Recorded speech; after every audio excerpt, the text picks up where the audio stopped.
యాదగిరిగుట్ట శ్రీ లక్ష్మీ నరసింహస్వామి వారి సన్నిధిలో పవిత్రోత్సవాలు అంగరంగ వైభవంగా కొనసాగుతున్నాయి.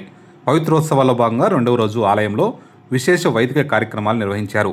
యాదాద్రి క్షేత్రం ఆధ్యాత్మిక శోభను సంతరించుకుంది.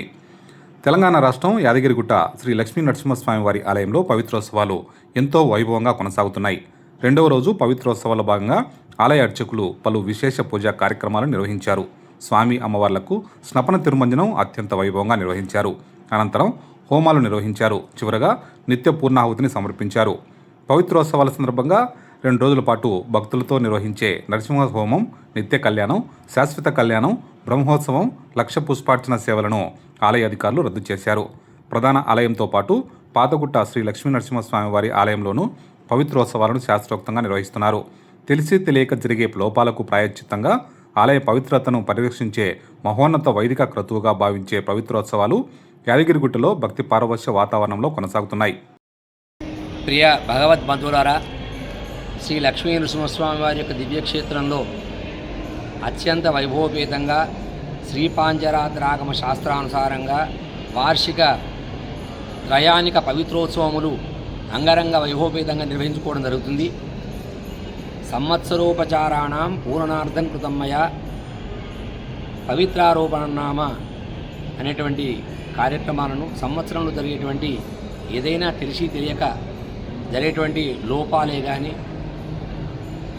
కార్యక్రమాలలో మనకు ఏదైనా జరిగినట్టయితే అవన్నీ పూర్ణం కొరకు స్వామి క్షమించు అని చెప్పి ప్రార్థన చేసేటువంటి కార్యక్రమమే ఈ పవిత్రోత్సవ కార్యక్రమము.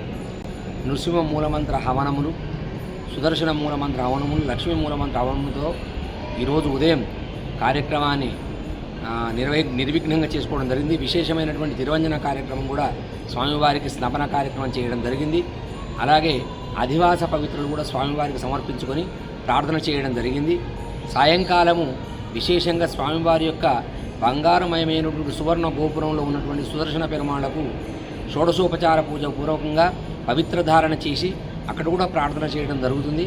రేపు ఉదయం స్వామివారి సన్నిధిలో ఉదయం 10 గంటలకు మహాపూర్ణాహుతి, తదుపరి పరిక్రమణ పూర్వకంగా గర్భాలయంలో ప్రవేశించి స్వామివారికి ప్రార్థనతో కూడుకొని స్వామి మంత్రహీనం, క్రియాహీనం, భక్తిహీనం జనార్దనాన్ని స్వామి మాలో ఏలైన లోపం ఉన్నట్టు క్షమించవయ్యా అని ప్రార్థన చేస్తూ పవిత్రధారణ సమర్పించడం జరుగుతుంది.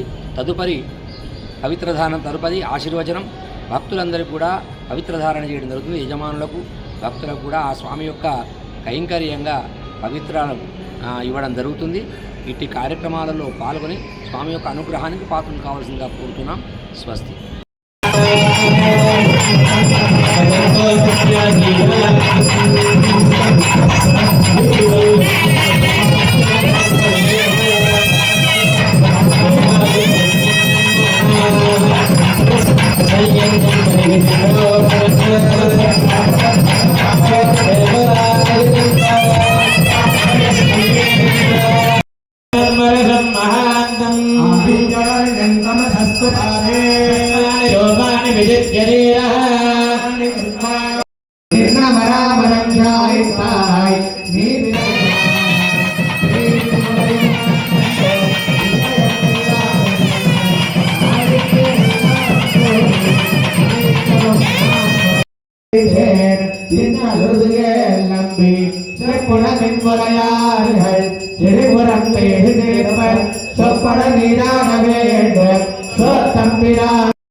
Ula